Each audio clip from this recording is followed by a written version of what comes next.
السلام علیکم عزیزان، امید ہے آپ سب ٹھیک ہوں گے۔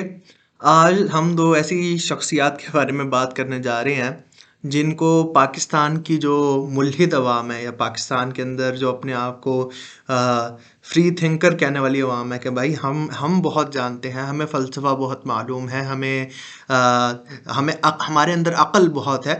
تو ان کے جو اس عوام کے جو دو علم بردار ہیں، آج ہم ان کی ایسی ایسی باتیں دیکھیں گے جو کہ فلسفے سے ان کی ناآشنائی کو بالکل واضح کرتی ہیں، اور یہ دکھاتی ہیں کہ ان لوگوں نے آج تک فلسفے کی ایک بنیادی کتاب بھی نہیں پڑھی، اور دعوے ایسے کرتے ہیں کہ بھائی ہم میں بہت عقل ہے، ہم بہت سمجھدار ہیں، اور پتہ نہیں ہماری عقل تو کسی سے سب سے بہتر ہماری عقل ہے۔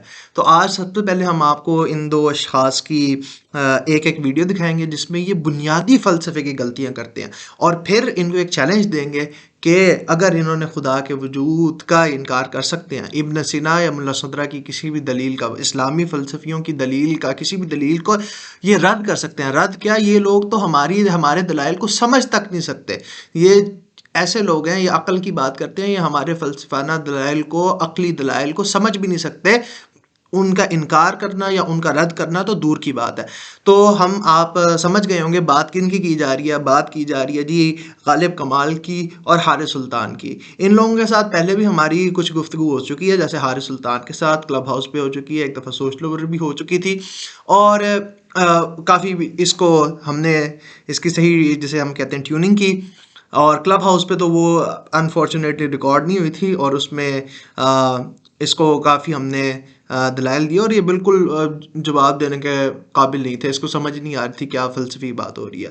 اور آج ہم آپ کو اس کی ویڈیو سے دکھاتے ہیں کہ اس کو بنیادی فلسفی کی جارگن جسے ہم کہتے ہیں اصطلاحات، وہ سمجھ نہیں آ رہی کہ بھائی اگر آپ کو بنیادی فلسفے کی اصطلاحات نہیں سمجھ آتی ہیں تو آپ کیسے فلسفے کے بارے میں بات کر سکتے ہو، کیسے کسی سے فلسفی دلیل مان سکتے ہو جب آپ کو یہی نہیں پتا کہ بھائی ان کے الفاظ کا کیا مطلب ہے، اور اٹھ کے آپ کتاب پوری لکھ دیتے ہو کہ بھائی اسلام کا فلسفانہ رد۔ ماشاءاللہ جی، کیا بات ہے۔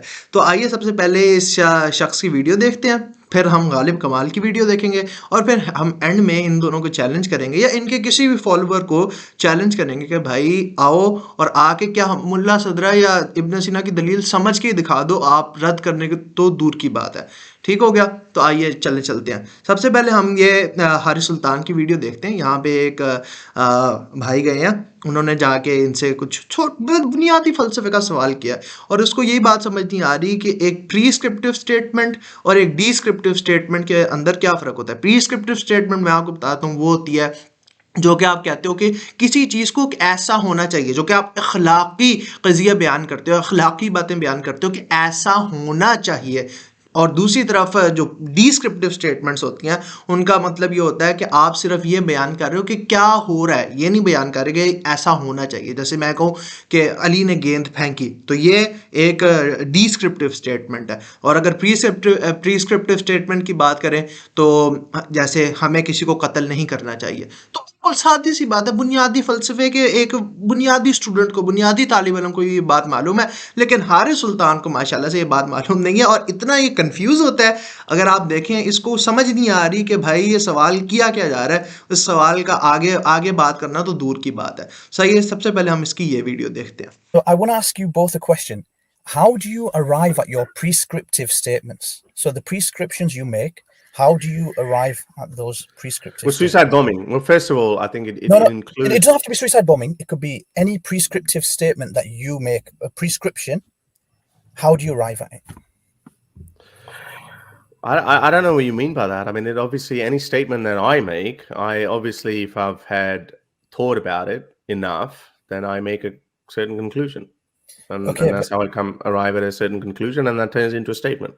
Okay, so there's two kinds of statements, aren't there? There are descriptive statements, and then there are prescriptive statements, right? I actually don't know the difference. What would be the difference? What is I'll give you an prescriptive? example. Yeah, I'll give you two examples. Okay, so a descriptive statement would be Muslims are roughly 24% of the world's population. Yeah. Okay. A prescriptive statement would be Muslims should leave Islam. Okay, well, you're giving an example. You're not giving me the definition. So what does it mean? Isn't when he's saying one is like describing like a situation and the other is like it has more of like a command element to it. It's prescribing something. One is describing something. One is prescribing something. Is that I'll right? give you an Is example. that what you Yeah. mean? So how do you arrive Okay. at your prescriptive statements? I still don't understand. So That's hang a on. weird So question though. Like, yeah. Yeah, Can you I- elaborate on your question to make it easier for us Yeah, to I- answer it? Okay.